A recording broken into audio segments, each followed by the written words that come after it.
अल्ताफ रहीम सय्यद राहणार लोणंद, तालुका खंडाळा, जिल्हा सातारा. मी 85 अपंग आहे. मला रेल्वेनं माझा अपघात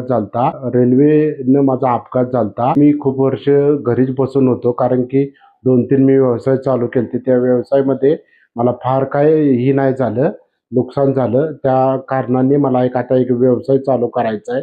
मला येण्या-जाण्याला खूप त्रास होतोय, कारण की कुणाला बी मित्राला मला बोलवताना जायला लागतंय.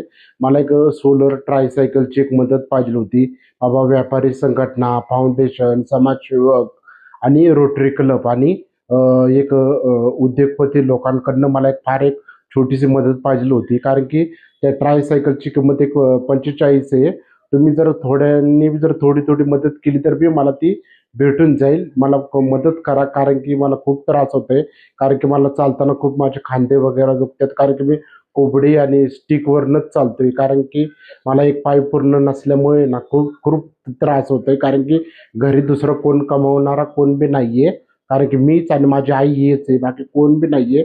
मला उदरनिर्वाह करायचंय, मला एक व्यवसाय करायचे. ती सोलर ट्रायसायकलची खूप गरज आहे. आपली सगळ्यांनी मिळून मला थोडीफार मदत करावी हीच माझी आपल्याला नम्र विनंती आहे, एक दिव्यांग बांधवाकडनं.